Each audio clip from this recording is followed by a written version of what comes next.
Hello students and welcome to 7th part of video lecture on solid state for students of standard 12th.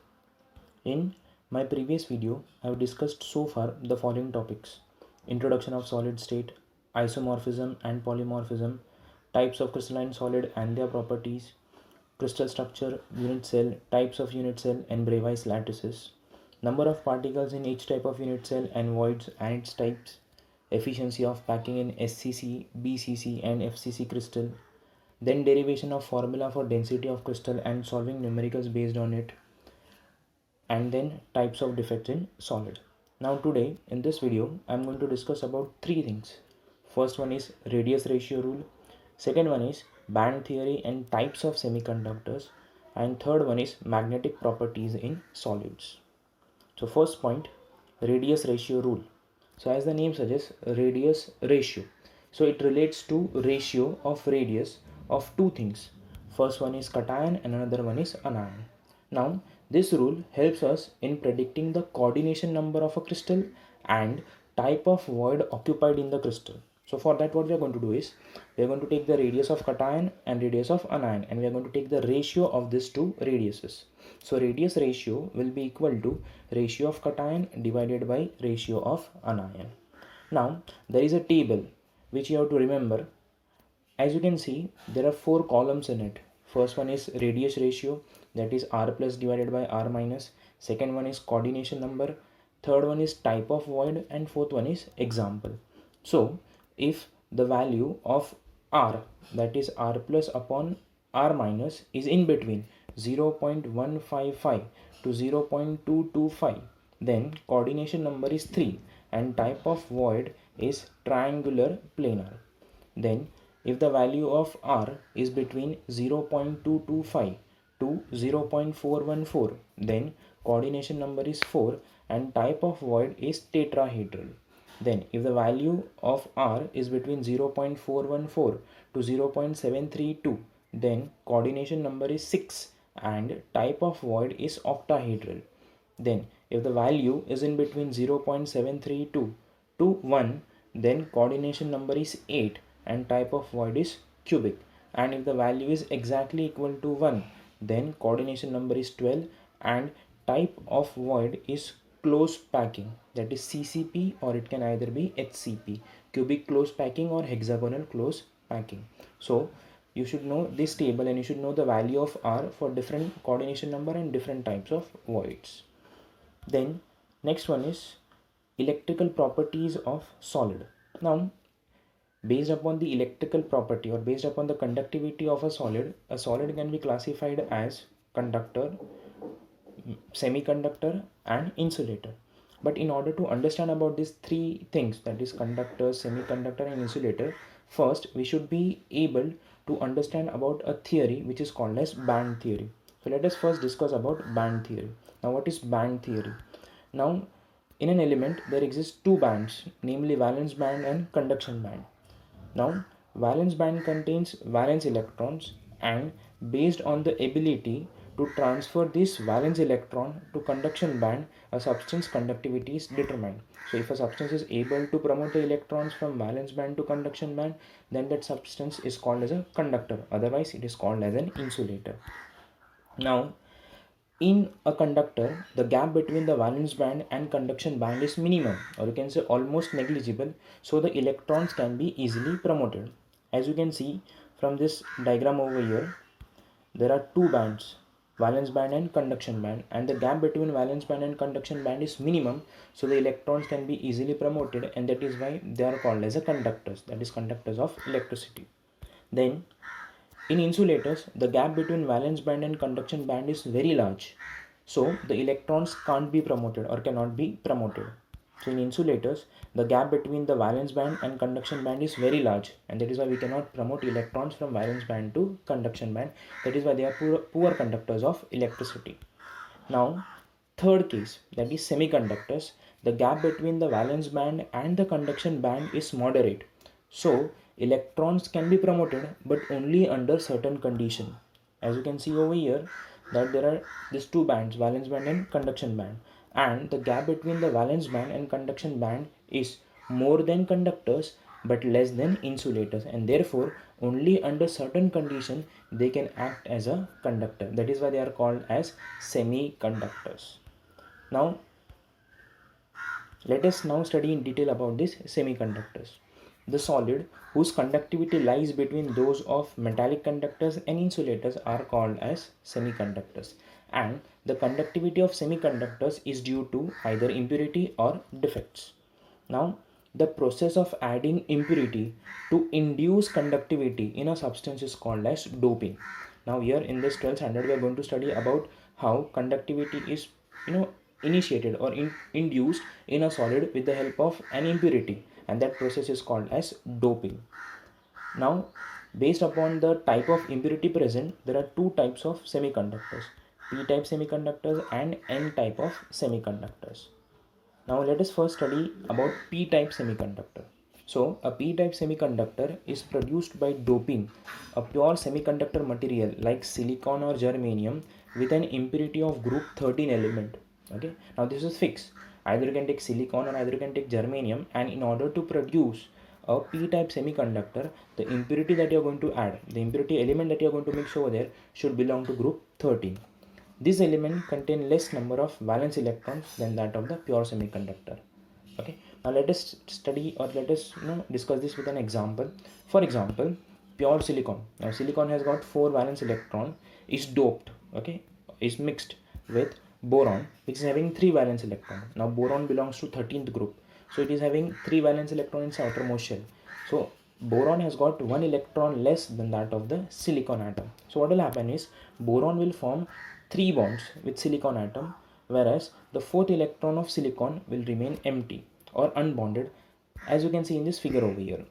Silicon having 4 valence electron, boron having 3 valence electron, and when they are mixed together or when they are bonded with each other, one of the site where silicon is contributing 1 electron but boron is not able to contribute an electron, so that site will remain empty, and that empty site over there is called as a hole. Why?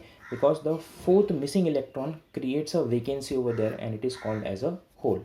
Now what will happen is a hole behaves as if it is a positive charge. Now since it is not having any electron in it, or since it is not having any negative charge in it, it is called as a positive charge. It will behave as a positive charge.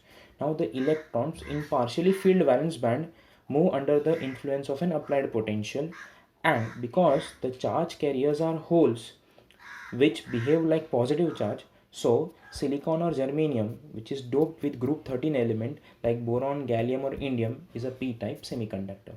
Okay, or in short, since the conductivity is because of this positive hole, that is why they are called as P-type semiconductors. So remember, for P-type semiconductor, we require an impurity which is having 1 electron less than that of the main element over there.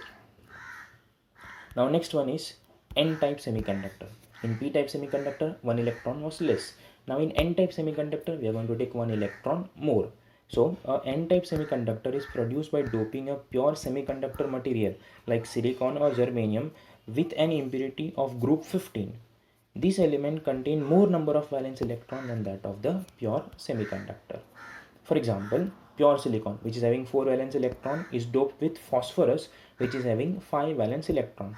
Now 4 of the 5 valence electrons are utilized in bonding, okay, and 1 extra electron remains over there which is not bonded over there. As you can see in this example over here, or in this figure over here, silicon having 4 valence electron, phosphorus having 5 valence electron, and when they are mixed with each other, the 5th electron of phosphorus will remain unbonded over there. Okay, so this is 1 extra electron which is remaining over there. Now what will happen is silicon, which is doped with phosphorus, has more number of electrons in the conduction band than those in the conduction band of pure silicon. Pure silicon was having 4 electrons in its conduction band. Now because of this phosphorus getting doped with silicon, it will have now 1 more electron, so it will become 5 electron. Now this electron in conduction band moves under the influence of applied potential and conduct electricity, and because the charge carriers are increased number of electrons or negatively charged electrons, therefore silicon or germanium, which is doped with group 15 element such as phosphorus, arsenic, antimony or bismuth, is an N type of semiconductor. So simple meaning, that in N type of semiconductor, the impurity element that you are going to use should have one more electron than that of the pure semiconductor element. Now, next is magnetic properties. Now, last year in 11th standard, in chemical bonding, you have studied two terms, diamagnetism and paramagnetism. So, when all the electrons in an atomic orbital are paired, then we call it as diamagnetic substance. And because of pairing of electron, the spins get balanced and their magnetic moments are cancelled. That is why they do not show any magnetic property. For example, nitrogen gas, fluorine gas, sodium chloride, water, etc. are examples of diamagnetic substances. Now, in paramagnetic substance, there will be at least one unpaired electron. So, the substance with unpaired electron are weakly attracted by magnetic field. These substances are called as paramagnetic substance. Now, they are weakly attracted by magnetic field, because of which only when the magnetic field is present, this substance will have magnetic property in them. And as soon as they are removed from the magnetic field, they will lose their magnetic property. Examples are oxygen, then copper 2 plus ion, then ferric or Fe3 plus ion, then chromium 3 plus ion are examples of paramagnetic substances. As you can see over here, in diamagnetic substance, all electrons are paired, whereas in paramagnetic substance, there should be at least one unpaired electron. Third one is ferromagnetism. Now, substance containing large number of unpaired electrons are attracted strongly by magnetic field. These substances are called as ferromagnetic substance. Now, in paramagnetic also we had seen there is one unpaired electron, but it was getting weakly attracted, and over here it is getting strongly attracted. Second thing is, paramagnetic substance lose their magnetic property when they are removed from the magnetic field, whereas ferromagnetic substances retain their magnetic property even when they are removed from the magnetic field. So these substances can be permanently magnetized. They retain their magnetism even after the removal of external magnetic field. Then examples are iron, cobalt, nickel, gadolinium and chromium oxide. Next one, okay, as you can see over here, there are large number of unpaired electrons.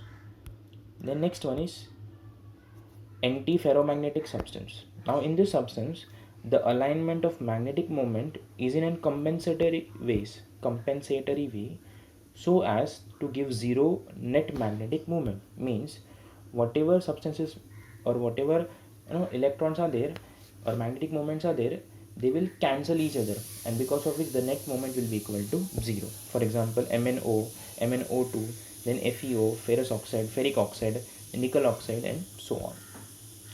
Then ferrimagnetic substance. These are the substances in the magnetic moment are aligned in parallel and anti-parallel direction in unequal numbers, giving a net magnetic moment. Means like we have studied last year, that plus half spin and minus half spin. So over here the plus half spin will not be equal to minus half spin. They will be in unequal numbers. As you can see, okay, examples are any of this metal having plus 2 charge, like Mg2 plus, Cu2 plus, Zn2 plus and Fe2O4. As you can see, in antiferromagnetic substance, the plus half spin and minus half spin are equal. Okay, I'm not saying that the electrons are paired, I'm saying that plus half spin is equal to minus half spin, whereas in ferrimagnetic substance, the number of plus half spin is not equal to the number of minus half spin. The number of red arrows are not equal to the number of blue arrows over here. Okay, so this is the difference between ferrimagnetic substance and antiferromagnetic substance. Now, some important questions from this video. First one is, how will you distinguish between conductors, semiconductors and insulators on the basis of band theory? Can come for 3 marks. Then very short question always asked in the examination, explain either P-type semiconductors or explain N-type semiconductors for 3 marks each. Then it can come for definition or short note or one line answer, explain diamagnetism, antiferromagnetic substances and ferrimagnetic substance. And one important question is distinguish between paramagnetism and ferromagnetism for 2 marks. So I end my video over here. Thank you for watching this video, and if you like this video, please give me credit by liking it, by sharing it with your friends and by subscribing to this channel. Also, don't forget to press the bell icon to get regular updates about the new videos coming up. Thank you.